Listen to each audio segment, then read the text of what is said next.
একদিন তোমারি নাম মসজিদে হবে এলান। একদিন তোমারি নাম মসজিদে হবে এলান। তৈরি থেকো তৈরি রেখো কবরের মাল সামান। এই জন্য নবী হাদিসের ভিতরে বলছেন বলেন নবী সাল্লাল্লাহু আলাইহি ওয়াসাল্লাম قال النبي صلى الله عليه وسلم طلب العلم فريضة على كل مسلم ومسلمة طلب العلم فريضة على كل مسلم ومسلمة। আমার পয়গম্বর আজ থেকে 1450 বছর পূর্বে বলে গেছে, দুনিয়ার মানুষেরা ও আমার উম্মতের দল, একটা মানুষের জীবনে চাল চলতে ফিরতে ইসলামের বিধানগুলো মানতে যতটুকু ইসলামের জ্ঞান অর্জন করতে হয় অতটুকু জ্ঞান অর্জন করা প্রত্যেকটা মুসলমান নরনারীর উপর ফরজ। বলেন না সুবহানাল্লাহ। এই যে এশার নামাজ পড়েছেন, এশার নামাজ পড়া যেরকম ফরজ, আবার টাকা হয়ে গেল হজ করা যেরকম ফরজ, আবার রমজান মাসে 30টা রোজা রাখা যেরকম ফরজ, ঠিক তদ্রূপ আপনার নামাজগুলো শুদ্ধভাবে পড়ার জন্য কমপক্ষে সূরা ফাতিহা সহ 4টে সূরা শিখতে হবে। কথা বলেন ঠিক কিনা? কমপক্ষে 4টে সূরা, কিছু মাসালা ইসলামের এই বিধানগুলো ঠিক শিখা আপনার জন্য ফরজ। আপনি কি আল্লাহর কাছে কোনোভাবে বাঁচতে পারবেন না। এই জন্য বাবাজিরা আমার, দুনিয়ার সব কিছু পড়লেন, সব কিছু শিখলেন, সব কিছু বুঝলেন, কিন্তু আল্লাহর কোরআন বুঝলেন না, তার মানে আপনি দুনিয়াতে কিছুই বুঝেন নাই। কথা বলেন ঠিক কিনা? একদিন তোমারি নাম মসজিদে হবে এলান। একদিন তোমারি নাম মসজিদে হবে এলান। তৈরি থেকো তৈরি রেখো কবরের মাল সামান। সবাই বলেন একদিন তোমারি নাম মসজিদে হবে এলান। একদিন তোমারি নাম মসজিদে হবে এলান। তৈরি থেকো তৈরি রেখো কবরের সামান। একদিন তোমারি নাম মসজিদে হবে এলান। কথা বলেন ঠিক কিনা? একদিন আপনার আমার সকলের নাম এই মসজিদে এলান হবে। একদিন আপনার আমার নাম বাইতুল আযম জামে মসজিদে এলান হয়ে যাবে। এই চান্দনা মধ্যপাড়া গ্রামের অমুক ব্যক্তি অমুক সময় ইন্তেকাল করছে। কথা বলেন ঠিক কিনা?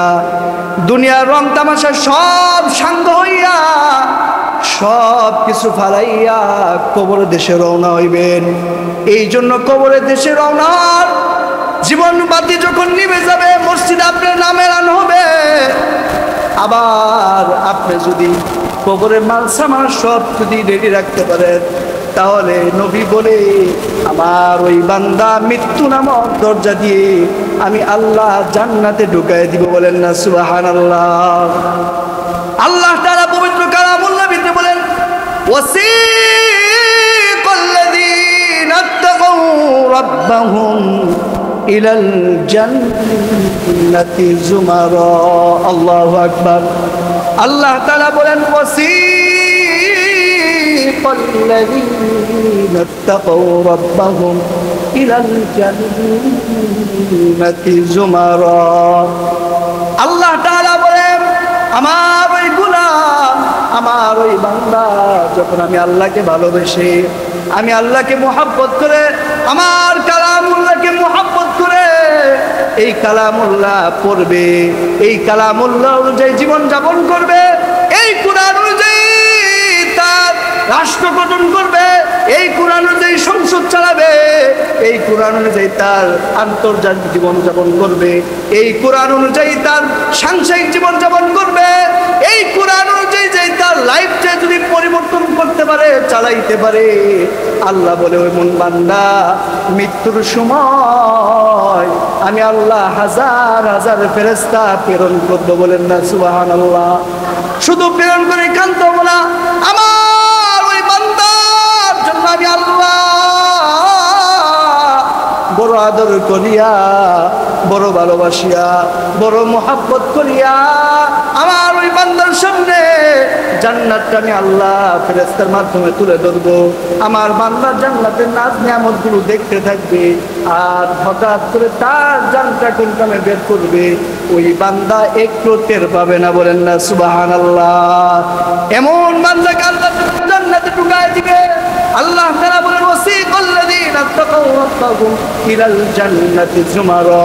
পৃথিবীর জমিনে দেখেছেন একজন মন্ত্রী যদি গাজীপুর ঢুকে, দেখবেন ওই টঙ্কি আব্দুল্লাহপুর থেকে গেট করতে থাকে। কথা বলেন ঠিক কিনা? গেটের পর গেট করতে থাকে। ঠিক আল্লাহর কোন বান্দা, আল্লাহর কোন প্রিয় বান্দা, কোন মাহবুব বান্দা যখন মারা যাবে, মারা যাওয়ার পর যখন আল্লাহ তাকে জান্নাতে ঢুকাবে, ওই জান্নাতের রাস্তাটা অনেক প্রশস্ত করে দিবে। ওই প্রশস্ত করার পর আল্লাহ তাআলা দুই পাশে লক্ষ লক্ষ কোটি কোটি অগণিত রহমতের ফেরেশতা দ্বারা করে দিবে। আর বলবে আমার ওই বান্দা পৃথিবীর জমিনে আরামায়েশ করতে পারে নাই, আমার ওই বান্দা দুনিয়ার জমিনে দুর্বল ছিল, বেশি টাকা ছিল না, অর্থের অভাবে ভালো কাপড় পরতে পারে নাই, আমার বান্দা অর্থের অভাবে ভালো কোনো পোশাক পরিধান করতে পারে নাই, আমার বান্দা অর্থের অভাবে ভালো কোনো খাবার খাইতে পারে নাই, কিন্তু আমার ওই বান্দা রাতের বেলা গভীর রজনীতে ওইটা আমি আল্লাহরে ডাকছি। এই জন্য আমি আল্লাহ খুশি হইয়া আমার বান্দার ইস্তেকবালের জন্য অগণিত রহমতের ফেরেশতা আমি আল্লাহ রেখে দিয়েছি। তাকে ইস্তেকবাল দিতে দিতে তাকে জান্নাতে ঢুকায় দিবে। বলেন না সুবহানাল্লাহ। যাই হোক, আমাদের বড় ভাই এসে পড়ছেন, যিনি সারা বাংলাদেশ কথা বলেন।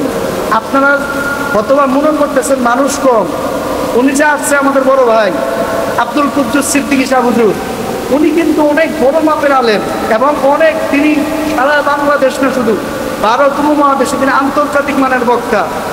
তিনার প্রশংসা আমি করলে অনেক করতে পারবো। তিনি অনেক বড় বড় প্রোগ্রাম যেখানে তিনি প্রধান বক্তা থেকে আজকে এখানে আসছে, শুধু মনে করতেছেন আমরা মানুষ কয়েকজন মাত্র উনি আসছে, এরকম মনে করেন না। উনি অনেক বড় মাপের আলেম।